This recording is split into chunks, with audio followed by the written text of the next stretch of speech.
Hello and welcome to day 2 of Spotlight Indie's big weekend. I am Fraser Armitage. You guys all know me. You all know HL Tinsley Holly, and we are joined this morning by an incredible historical fantasy writer, Sienna Frost. Faye, how are you doing? สวัสดีค่ะ I'm doing well, thank you. This is afternoon for me, and you're hearing my parrots in the back. So, oops. Yep, we have Maju and we have Piju. Yeah, is that Piju? Yeah, Maju and Piju. Yeah. Piju, and they are the stars of the show. They are absolutely. We love an animal cameo.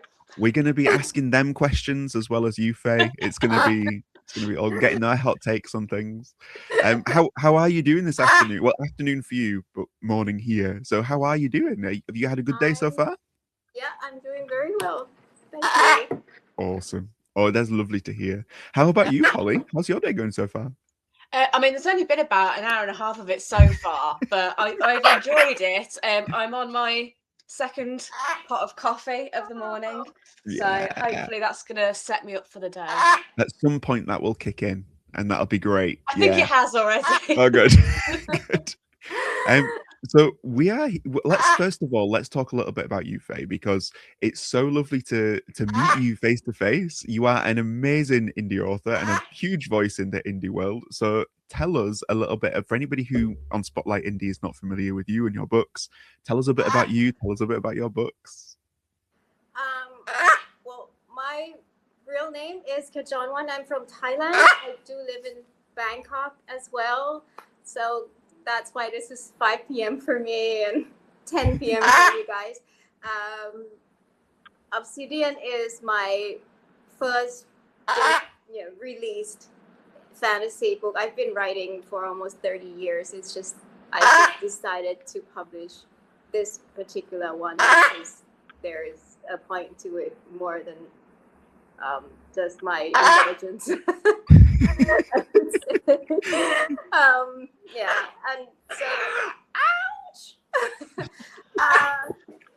so the book is based on, it's inspired by Middle Eastern culture and Asia all over actually, but mostly I began writing it because I went to Mongolia and I was really inspired by the nomadic way of life, and I love the desert, so it is a desert-based fantasy.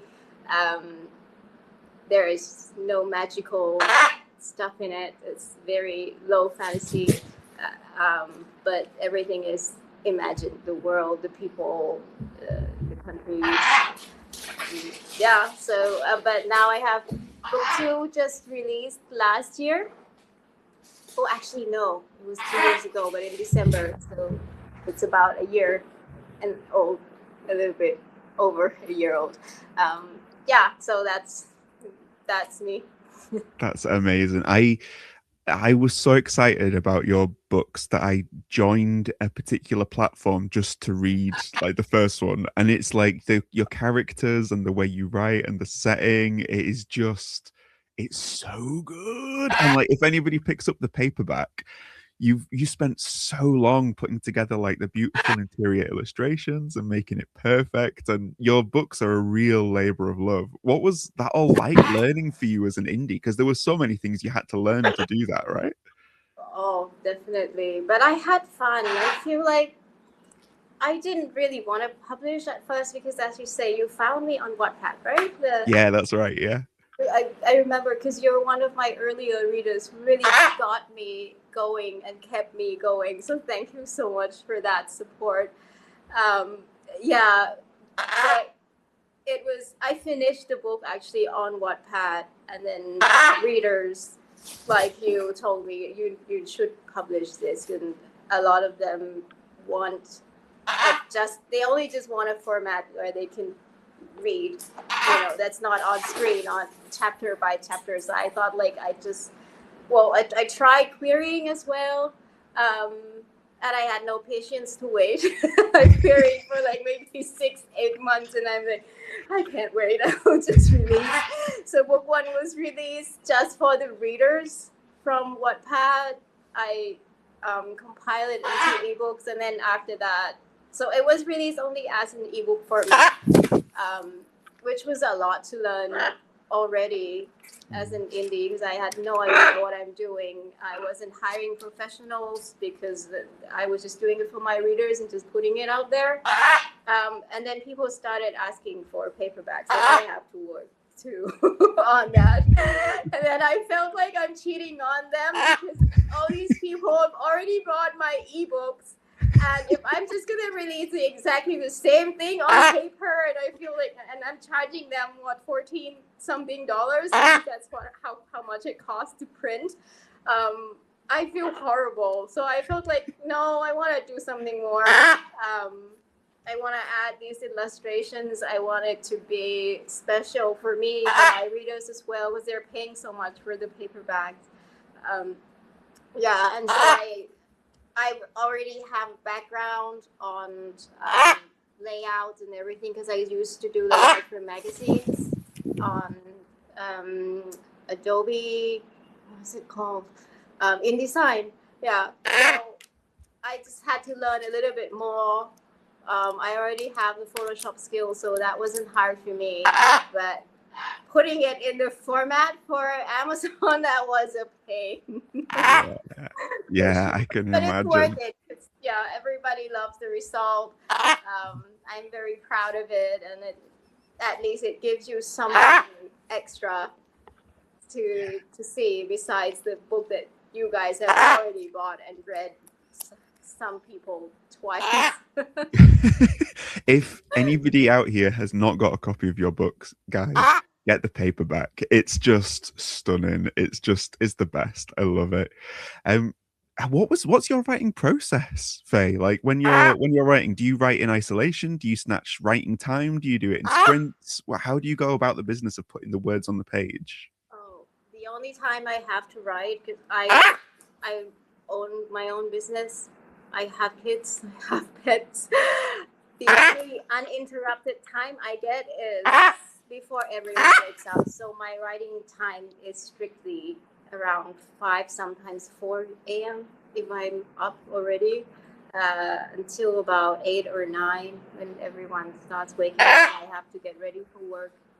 So yeah, but it's more of a problem of me not sleeping enough, because I wake up excited to write. I'd be up at like 3, 4, and I'm like, I should not be up at this hour, but I want to write already. And I'm running out of time, because the later I procrastinate, the less time I have, because somebody's going to wake up. And I get that quiet. I have to be super quiet, because otherwise my husband wakes up, my kids wake up, my cats wake up. It's over.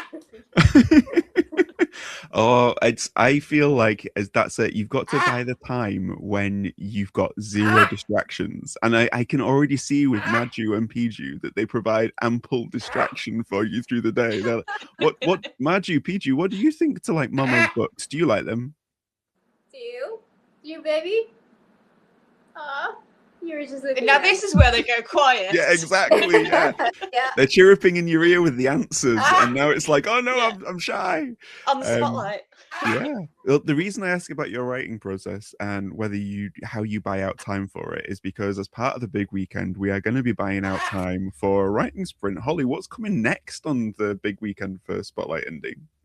Oh, I am very much prepared for this. I don't know, Fraser. Sounds too much. What is going on next? It's the writing sprint, the live writing sprint course. Yes, it's the yeah. Okay. That'll be at 1 p.m. today UK time. There's a live write along. You can join me and Holly and others, and you can write along with us. So join in. But obviously, if you're like Faye and it's not the right time, don't worry. You can stream it. You can write along with us after the fact. It's all good. But we'll all be writing together a little bit later on. Have you ever done writing sprints before, Faye? Or is it like your 3 a.m. for all the writers that you know? Is that a ridiculous o'clock for them? Because I imagine time zones can be a challenge when you're finding people to write with, right?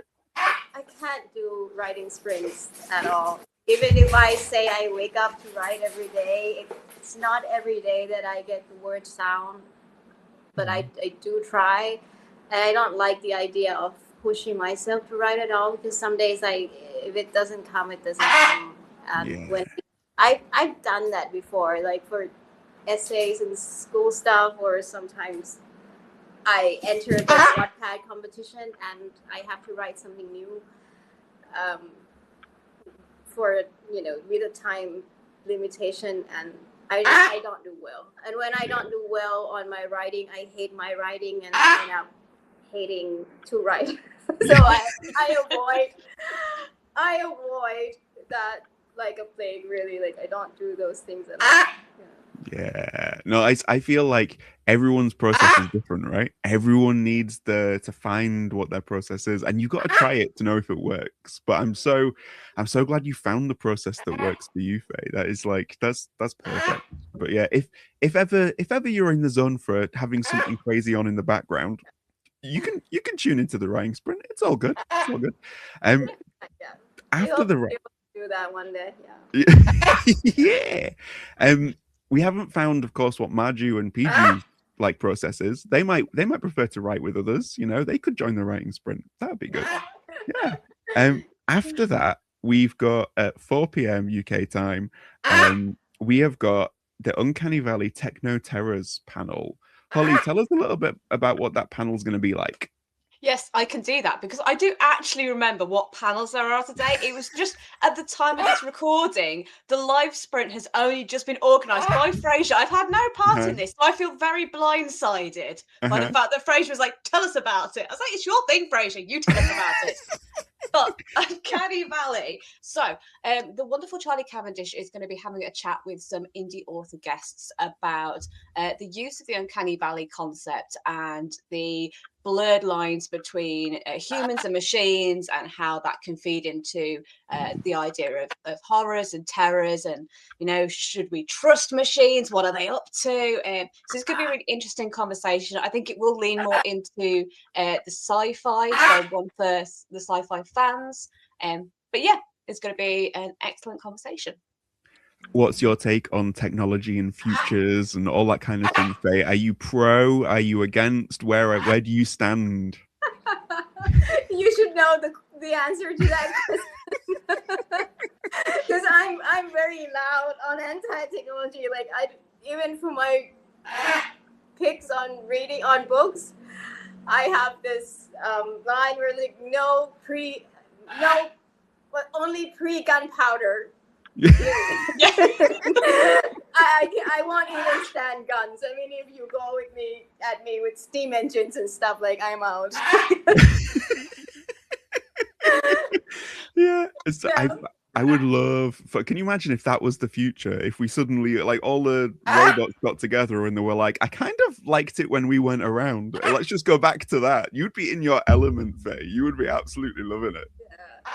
Yeah. The thing is, I live in big city, all the time, and I'm tired of technology. It feels uninspiring to me, and I'd like to see more culture, because that's been sort of lost. If you think about the modern world, we go for comfort, we go for technology, and then we lose culture, we lose tradition, we go for everything that's fast and easy.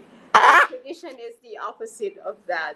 I mean, you'd celebrate holiday, making everything by hand, and I find that really beautiful. And when I read or write, I want to go back to that world. It's like my escapism. Yeah. So if you ask me about technology, like, you're not gonna see it in any of my books. You won't even see it in my library. I love it. I wanted to ask you as well, because you're so well traveled across the world. You've been to so many different places. What have you seen changes in technology as you've traveled the world, and how has it affected those places? Has it changed those places that you've been back to or that you've gone to? Because technology is progressing at such a rapid pace, but we only see it in our little bubble, don't we? And I wondered for you, who's seen so much of the world, what's your experience with technology internationally? Actually, I wouldn't say. Now that you mention it, I don't think it's as much technology as population growth that affects these places. Because I like to see the Pizza Hut in front of the pyramids now. And I wouldn't say that's technology. That's just, I don't know what it is. It's just a lot of people. It's the city going into places where there shouldn't be cities. I see when I dive, it's not, a good dive. I love the new dive gears. I love the new technology that allows us to dive. And it's not the technology that destroys these places. It's just more people going and being irresponsible of taking care and protecting nature as a whole. So that's a big change. But in cities, technology is definitely making it better. Because when we go to cities, that's what we want to see. We want to see new technologies. We want to see new buildings. We want to see something fascinating in that aspect. But otherwise, it's more like people actually. It's just the population, more tourists. Yeah, but that might be caused by technology as well, because it's easier to go anywhere. Yeah. That must be so handy for the pharaohs when they reanimate and wake up to have a Pizza Hut on their doorstep. That's like. I mean, you go when you go to Egypt, you have great shots of the pyramids, but you would never know that. Like if you just turn the camera a little bit more, you see the Pizza Hut over there. Maybe now there's Burger King. I'm not sure. Oh, they should have called it Burger Pharaoh. They're missing a trick there. It's like yeah.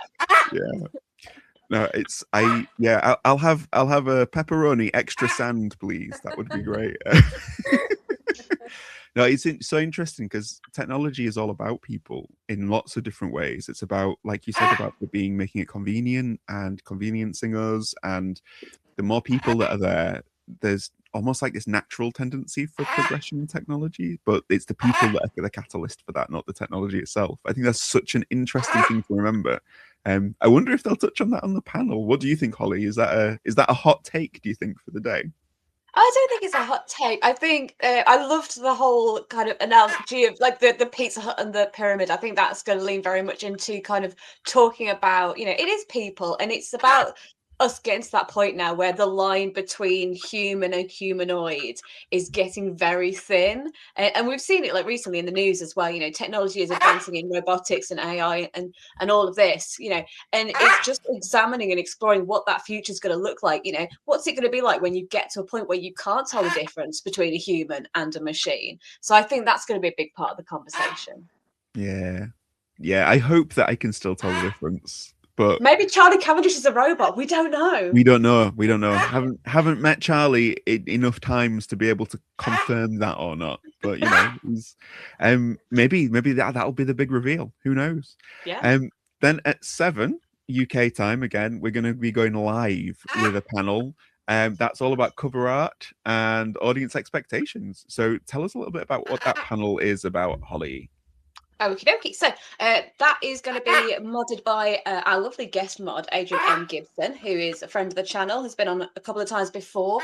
So it's going to be a conversation all around cover art, as one might expect, but it's going to be mainly focusing on how do you use your cover art to send the right message about your book, to attract the audience that you're looking to break into. It's all about setting those expectations for genre, tone, and just kind of knowing where to look and who to go to for guidance on that. So it'd be very interesting to get some artist perspectives. We've got authors and artists contributing as well. So yeah, looking forward to it. Yeah. So Faye, tell us about your cover experience, because I know you've had a good one. I first thing first, I think I should put Piju back because she's being interrupting you guys. It's just give me 30 seconds. No. Okay. What was the question? Covers, right? Yeah, covers. Yeah, tell us about your cover experience. Oh, yeah. I've changed the cover so many times. It's, like I said, my book has been on iPad before, and throughout I've had to, which is a good thing actually, because I've had to test a lot of covers and see what works for iPad. I mean, Wattpad. I'm sorry.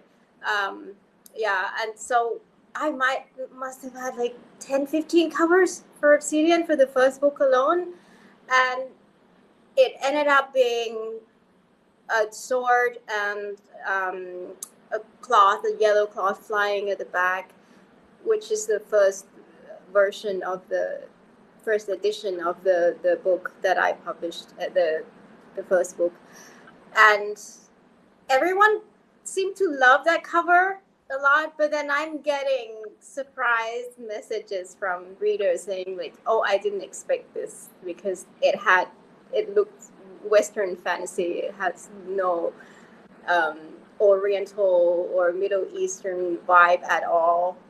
And I realized that's not doing it any favor, and everyone keeps saying like this is special because it's not your usual Western fantasy, and a lot of people want that Eastern feel to it. They want that culture, and I'm not selling that because of the cover. And on top of that, surprising readers who thought it was going to be like maybe Game of Thrones in setting, and it isn't at all. Yeah, so I was releasing book 2, and I thought, well, I might as well just change the cover. But one thing is because I can't find another image that was suit, that would make it a series. I admit that was like I got there because like, I can't. I've been working on this book 2 cover for so long. It's just nothing works. It's like that's just, but I can't just change book 2 to something that doesn't relate to book 1. I know people who collect books, they want everything like a series. They should resemble each other. So it wasn't working. But on top of that, it's not giving out the vibe that I need for the book. So I say, well, let's change both of them. So that was the reason for my sort of release for book 1 and the new cover. And I really love the result. And now it's made quite a big impact, really. So I'd say it's very, very important, because no matter how you say that we shouldn't be judging a book by its cover, sometimes we're not judging it, in a bad way. It's giving us the vibe of if this is what you want to read. An image communicates so much more than that's the first thing we look at. And I've been put off by covers before, and then I regret it later because the book is exactly what I need, but the cover wasn't reflecting it. Sometimes it feels too fancy, but the content is really dark in my style. Sometimes it's dark, but the content is so young. And then I get disappointed, and I feel like it's not just important that you get to sell to the right people and to reach more people who are really looking for your book, but also save you from really bad reviews as well. Because what happens with bad reviews is sometimes it's not about your book being bad. You're reaching the wrong audience. They have different expectations. When that happens, it's just not a good match. And it becomes like a bad breakup for one side is the writer and the other side is the reader, and it just hurts everybody. It wastes the reader's time. It hurts the writer because now they're confused. They're not sure if their book is really bad or is it they're just reaching the wrong audience. So you can really save yourself on that by being so clear on the cover, because that's the first and the most important message to send to readers. This is what my book is about. So try and project as much as you can on what your book is about, what the vibe of the book is about, and find out who your target audience is before you decide on a cover. I'd say that's so important that a lot of indies are not doing. They're just writing a book and just tossing it out there without thinking who is my audience, what kind of people like my book. Yeah, totally. And I think it was such a brave decision of you to redo the cover, because I remember when you put your first one together, how many versions of that you were going through until you got it perfect, and you were like, that's it, I'm never doing a cover again. I'm like done with covers. And then it's like, oh, okay, I need to redo this one. It's like it's such a brave move. I'm like, it's so good. But yeah, you're totally right. Audience expectation is such a huge contributing factor to what a cover should be. And I love that you've got that perspective, that that's something that you've learned naturally. Do you think that that's going to be explored more in the conversation later, Holly? I mean, I would certainly hope so. And with it being live, obviously people can jump in, ask questions as well. So, I mean, I have questions I'll be tuning in to hopefully get some advice, because I do need to redo some covers in the near future, which I'm not really looking forward to because I'm very not artistic. But yeah, I'd be interested to see, what are sort of the rules around boiling down those finer points and themes, because it's sort of a little bit easier if you have a setting, like an aesthetic setting, like a world place. But if you don't have that, if your book is sort of, the generic Western fantasy, how do you boil down the elements of your book to represent them in a cover? Because it's not always easy to know what is the thing you should lead with, especially if you're multi-genre. So I think that would be an interesting conversation to pick up on. Yeah, it's great. It's great. I love talking about covers. They're just like, especially, they're kind of like the bit that we have the least amount of expertise on. Yeah, we like talking about them. We don't like doing them. Yeah, you can fan out of. You can be a proper fan of covers, can't you? It's like, I just love it. It's fun. It's fun. Then at 8 p.m. So again, another UK time. Another live panel, women in war and politics. And look at Holly's face. Holly's so excited about this one. I am. I'm so excited. So this is one of my panels that I'm going to be moderating. I have been so excited to host this panel and to talk to these wonderful authors. So we've got Tim Hardy, Phil Williams, Emily Inkpen, and NC Scrimmager coming on to talk about women in war and politics. So we are going to be talking about women in positions of power in fiction, particularly fantasy and sci-fi, and just how writers can make these characters more autonomous in a natural and believable, realistic way. And the main theme that we're going to be touching on is the idea of women in power in their own situations, on their own terms, rather than as foils to or as part of a patriarchal society. The thing with anybody who's even gone anywhere near your books, Faye, knows that you are amazing at writing women and female characters of people who are in who are claiming their power and all of this kind of stuff. And tell us a little bit about what it's like to write that kind of a situation and a character. It's really easy, actually, because for one thing, I'm Asian and we are from sort of the Chinese community, and for our community, it's the women that have the last word on everything. we are the empress. We're like if you've seen the Chinese drama and period dramas, you'd know, even with the emperor, the empress dowager has the most power over everybody. So I grew up in an environment where men are, always below women, and I witnessed how they do it, how that happens. So it comes really I'm basically writing mothers and grandmothers here. Even in the West, if you think of, I think, Mexican and Italian family, mama, if you look at it that way, that's how women acquire power and how much power they actually have over men. And since you've read my book, none of my female characters who are in power, they're not even in power.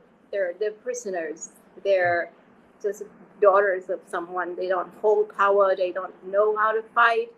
And they control everything because they can control how their men work. they influence the decision of powerful men that way, and mostly out of the love that the men have, the love and respect that the men have for them. That's how Asian women, actually most of us, have power in the house, partly because we do everything for everybody.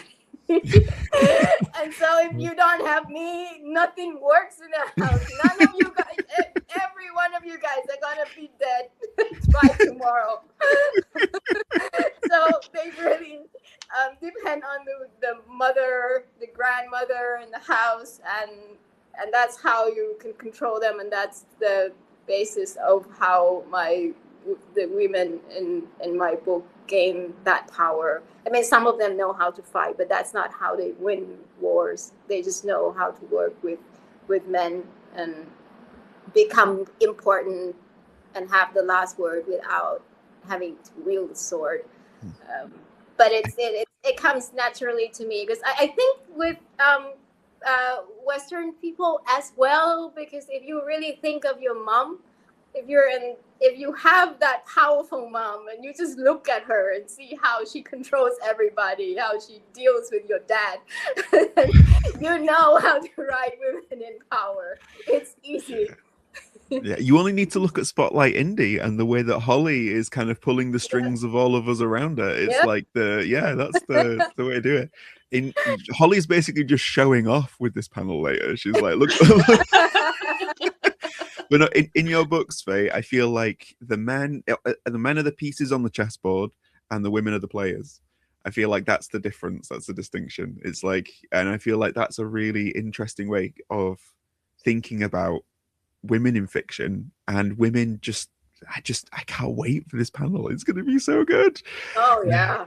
Can't wait to be told what to think about it, because that's that's my role.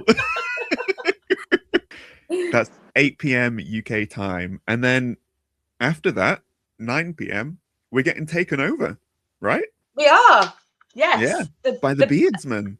Our beardy friends. Yeah, we're gonna have a beardy takeover. So let's just. What can people expect? In 3 words, Holly, what can people expect from a beardy takeover?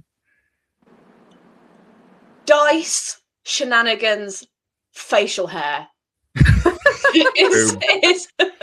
Boom. The 3-word description. Tune in for Dice, Shenanigans, and Facial Hair at 9 p.m. UK time. So that's what we've got to look forward to. So hopefully everybody's excited as we are about the day, and all the panels are going to go well and smoothly. Yeah. We will see. But another thing to be excited about is, Faye, it's your books. It's like, and just the chance that we've had to be able to get to hang out with you. So I would like just to throw it over to you and just to let you tell us a little bit about why people should, from this, go and pick up Obsidian Awakening, and that's it, isn't it? Is that the first one? Give us the titles, because I'm getting mixed up with the titles already in my head. The first one is Awakening, Obsidian Awakening. The second, Obsidian Revelation. Yes. So why should people, like, as soon as they start watching this, go and buy the paperbacks of Obsidian Awakening and Obsidian Revelation? You're asking me to write blurbs. Yes. Yes. Synopsis. That's cruel. But I've thought about that many times when I'm doing marketing, because that's what we have to really think about, like, how do I get people to buy and everything. But in the end, I feel it comes down to the fact that this is who I am, and who you will be reading from. That makes this series different. It might not be your thing, it might be your thing, but I feel like it's from a perspective that is going to be very different for everyone. Actually, a part of that is because I'm I'm Thai. I was born here. I was raised here. And then when I was 14, I moved to New Zealand and then to the UK and then to the US. So I spent a good 10, 12 years abroad in the Western world. And then I moved back here. So I have the views from both sides of the world. I've also a travel blogger. I travel a lot. I've been at this point only 60 something countries, but that's almost every continent now besides Antarctica, which I cannot afford yet. But I don't think I'm not writing penguins, so it should be fine. But I can say that this is a fantasy that feels historical and blah, blah, blah, but it's just going to be, you were just going to feel like that's just another book that is written on that theme. I think the strength of my books is that I see it from so many point of views. It has 7 main characters, and for the first book alone, and I think 18 point of views, all from different kinds of people that I've met throughout life, that I've become friends with. Because sometimes when you get an author who's hasn't traveled as much, you might get just the one view, and it's like, for me, when I go abroad, I can't say that racism isn't a part of my experience. I have felt that everywhere I go as an Asian in another country, but I always ended up becoming friends with somebody over there. I see their point of view, they see my point of view, and I feel like my compassion grows over that. So when I write, you do see that I don't have a good or an evil side because of that, because I want to write where everyone's coming from. This book is about people who are just struggling to survive.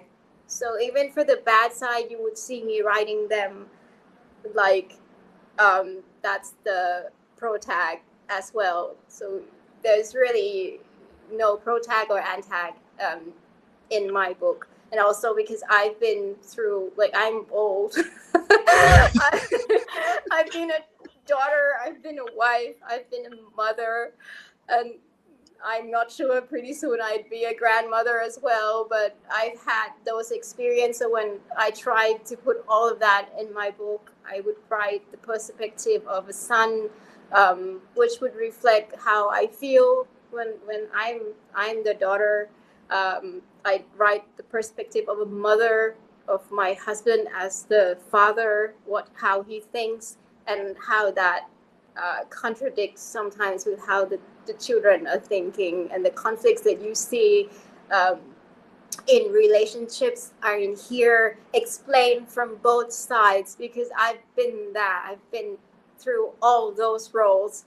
I want people to understand. I want the younger generations to understand their parents. This is why they scold you. This is why they say this, and grow that compassion and forgive them. I want the parents to look back and remember when they're yelling at their children, this is how they feel. This is how you're breaking them. This is the heart of Obsidian. I think that makes a lot of people reread and stay with me, because everyone relate to somebody in this book. Especially the older you are, the more you relate, because you've been through love, you've been through heartbreak, you've been a husband, you've been a wife, you've been in foreign countries, you've been treated badly, and then realize they're just people too. They're not horrible. If you just talk to them, forgive them a bit, and become friends, then you actually kill racism that way. While I was traveling, I feel like this makes a really big impact on racism. I've been, for example, I've been on a cruise, a Caribbean cruise, which is like all American on board, right? But I've met a couple who we've had to share a table with, and they actually slipped up one sentence is saying, oh, my husband was saying like, it's weird to have an Asian here, like there shouldn't be any Asian on board. And I'm thinking, they didn't say that, but I'm thinking they're thinking, oh, because we're probably can't afford it. But the wife actually also said that, oh, because it's so far, it's so hard to be here and everything. I could have gotten really mad over that or insulted, and I decided, wait, well, I found out that they don't really go anywhere much. They haven't been to Asia. They don't know, and I can't get mad at ignorance. That what you can do is, so I started talking to them about I was still nice. I was introducing my country to them, to places I've been, and we just got along. And I feel like when you do that, people see your race differently. They're open instead of being angry at them for not knowing. And I also feel good about them as well, because I think, yeah, they're not horrible. People aren't born racist. They just don't know. Most of the time, like 90% of the time, they just don't know where you're coming from. And I feel like that kind of relationship and point of views that I'm getting from life, from traveling and learning and becoming friends with people who have made me feel bad, and by forgiving them and learning to have them as friends, it just makes the world so much better. And that's what goes into Obsidian, really, because this is a journey about people, two races at war. They have been at war forever, and they hate each other, which is a problem we have now in the world. And they clash, and they end up like, I throw them together in one room, I lock them up, sort of, and then they just have to learn to survive together, and they end up being able to work together, and they see that, oh, they're not as evil as we thought they were. And you also see themselves finding, their side evil as well. So we're just people. So that's the message in Obsidian, and I think that's why a lot of people read it and feel like this book is impactful in that way. It's not just a fantasy for you to escape. It's heavy because it has to be heavy. It has to reflect real life and how you can survive in it. So that's my book, and I feel that the difference, what's different about it is because of me, because you're hearing it from me, and I've gone through so much. I've had the privilege, I would have to say, and I'm really thankful for the privilege to have been able to travel and live in so many countries and to share this experience with everyone. Yeah. I love that. I mean, you could have just said people should go buy it because it's awesome, and instead, what we've got is this really beautiful comment about how it's this dialogue. It's a big book because I over. It's great. It's great. It's this dialogue between like real people. It gets more relevant over time. It's about real world things, but not told in a way that's going to make you feel uncomfortable about the real world. It's an escape, but it's also something that's going to connect, even though it's so different. And we've got all of that from this beautiful answer. And I'm just so glad that we because I know that you are famous for not wanting to promote these books. So I'm so glad that we got you actually to promote something. It's like, woo! So thank you, Faye. For anybody who wants to find out more about your books or more about you, where can they find you online? Like, where are you on the socials and everything like that? I'm most frequently on Twitter, on X. That's what it's called nowadays. With Sienna, at my username is Sienna Frost without an O for the Frost. I'm also on Instagram, I have with the same username. I'm also we have official website, which is not updated very much. I have to say, indies. Okay, we have a lot on our hands already. That's like a lot of platforms to manage. But yeah, and my books are on Amazon, yeah, and Barnes and Amazing. Noble actually. Love it. Love it. Go check out Faye. So yes, Sienna FRST is the handle, and it's a great follow because Faye shares pictures of her travels as well, so you get to see all around the world through the lens of what Faye's experiencing, which is just great, and you get to see more of Maju and Pichu. So, Holly, where can people find you, and where can people find Spotlight Indie? People can find me on X, they can find me on Blue Sky, infrequently on Instagram, and infrequently on Facebook as at Holly Tinsley. They can find Spotlight Indie at www.spotlightindie.co.uk. We are also on all of the same socials. We are currently promoting not only the big weekend, but our live event, which is happening on the 23rd of May in Shrewsbury this year. It is going to be an amazing day full of author panels, signings. We've got a traders market going on. We've got live entertainment from an immersive theatre company. So much happening. It is completely free to attend. You do not need a ticket. You can just show up on the day and join in. However, as we are promoting, we are also asking for support for our events to try and keep them free for indie authors and creatives. There are many ways that you can support us. So first of all, you can share one of our many social media posts about the event on your socials and try and help us beat the algorithm and get the word out there. You can also join us as a Patreon member and get some exclusive behind the scenes goodies and book stuff and all the cool things.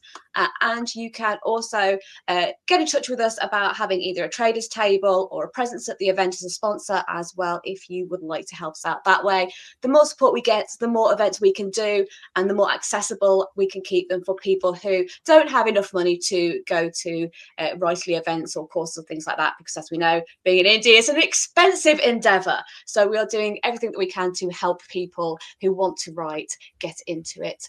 Fraser, I believe that is everything. Back to you. Awesome. And you can find me here in a few hours time where you can write along with me. Come join us. Good morning, Indies.